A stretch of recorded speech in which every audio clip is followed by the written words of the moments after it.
ዛሬ በዚህ ሰዓት አብዛኛው ሰው ማድረግ ያለበትን ነገር ባለማድረግ ብቻ ዲፕሬሽን ውስጥ እየገባ ነው ያለው። ብዙ ሰው ፕላን ያደርጋል፣ ነገር ግን ያንን ፕላን ያደረገውን ነገር ወደ ተግባር ማምጣት አቅቶት ያልሆነ ዲፕሬሽን ውስጥ ገብቷል። እናንተም እዛ ውስጥ ልትሆኑ ትችላላችሁ። ለምሳሌ እንደኔ ተማሪ ከሆናችሁና ኦንላይን ቢዝነስ የምትሰሩ ከሆነ ሁለቱንም በአንድ ላይ ለማስኬድ ከባድ ሊመስል ይችላል። ነገር ግን እንደዚህ አይነት አስተሳሰብ ካላችሁ ሁሉም ነገር እንደሚቻል ማወቅ አለባችሁ። ካቀዳችሁና ማድረግ ያለባችሁን ነገር ካደረጋችሁና ማድረግ የሌለባችሁን ነገር ካላደረጋችሁ ሁሉንም ነገር ማድረግ ትችላላችሁ። አንድ መስራት ያለብንን ስራ ጥርት አድርገን ለመስራት ስንሞክር እንዳናደርግ የሚያደርገን አንድ ነገር ቢኖር ዲስትራክሽን ነው።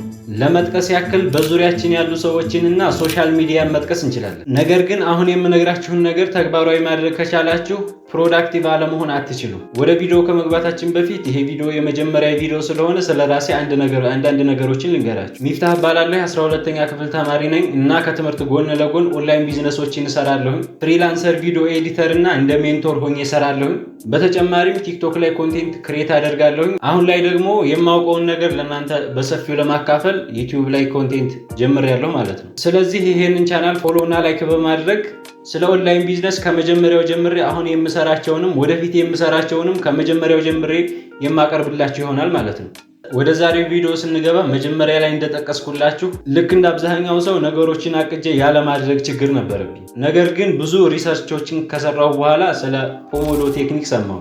ፖሞዶ ቴክኒክ ማለት በ1980 በጣሊያን ዩኒቨርሲቲ ፍራንሲስኮ ሲሪሎ በተባለ ተማሪ የተገኘ የጊዜ አጠቃቀም ዘዴ ነው።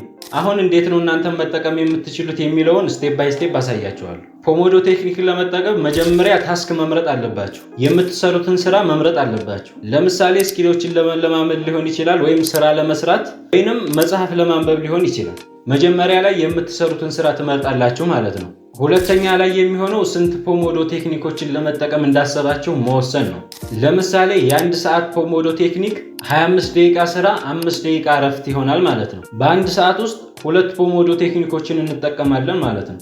ስለዚህ ስንት ፖሞዶ ቴክኒኮችን መጠቀም እንዳለብን ሁለተኛ ላይ መወሰን አለብን ማለት ነው። ፖሞዶ ቴክኒክ በምንጠቀምበት ጊዜ 25ቱን ደቂቃ ያለምንም እረፍትና ዲስትራክሽን በደንብ አድርገን መስራት አለብን ማለት ነው። ስለዚህ ለምሳሌ እኔ መጽሐፍ ማንበብ ከፈለኩና 4 ፖሞዶ ቴክኒኮችን መጠቀም ከፈለኩ 25 ደቂቃ አነባለሁ፣ 5 ደቂቃ አርፋለሁ፣ 25 ደቂቃ አነባለሁ፣ 5 ደቂቃ እያረፍኩኝ ለ2 ሰዓታት ያክል አንብቤ ጨርሳለሁ ማለት ነው። እንደዚህ እያደረኩኝ 2 ሰዓት ካነበብኩ በኋላ መጨረሻ ላይ 15 ደቂቃ ወይም 20 ደቂቃ በደንብ እረፍት ወስዳለሁ ማለት ነው። እናንተ ፖሞዶ ቴክኒክን ለመጠቀም ካሰባችሁ ከ2 ፖሞዶ ቴክኒኮች መጀመር ትችላላችሁ። ነገር ግን ብዙ ሰው የሚሳሳተው እዚህ ጋር ነው። የ5 ደቂቃ እረፍት ላይ አብዛኛው ሰው ሶሻል ሚዲያን ለመጠቀም ያስባል። ይሄ ፈጽሞ የተሳሳተ ነገር ነው። በ5 ደቂቃ እረፍት እናንተ ማድረግ ያለባችሁ ነገር የመጀመሪያው ውጭ ወጥቶ መተናፈስ ሊሆን ይችላል። ሁለተኛ ደግሞ ውሃ መጠጣት ሊሆን ይችላል። ሶስተኛ ላይ ደግሞ ትንሽ አይናችሁን ጨፍናችሁ ማሰላሰል ሊሆን ይችላል። ብቻ የእናንተን አእምሮ ሊያድስ በሚችል ነገር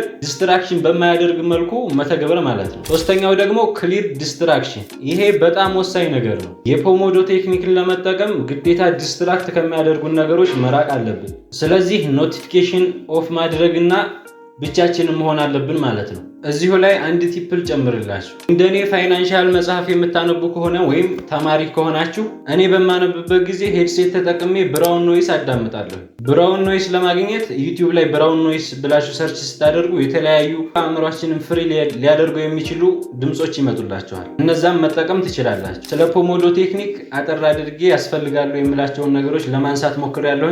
ነገር ግን ዋናው ነገር እኔ ብዙ መለፍለፌ ሳይሆን እናንተ ወደ ተግባር መምጣታችሁ ነው ማለት ነው። የመጀመሪያ ስለሆነ ጥያቄና አስተያየት ካላችሁ ኮሜንት ማድረግ ትችላላችሁ። ቀጣይ እንድሰራላችሁ የምትፈልጉት የቢዝነስ አይዲያ ካለ ኮሜንት ላይ አስቀምጡልኝ። ቀጣይ እሰራላችኋለሁ ማለት ነው። መቼም እስከ መጨረሻ አይቶ ላይክ እና ፎሎ ያላደረገ አለ ብዬ አላስብም። ይመቻችሁ። ቀጣይ ቪዲዮ እንገናኝ።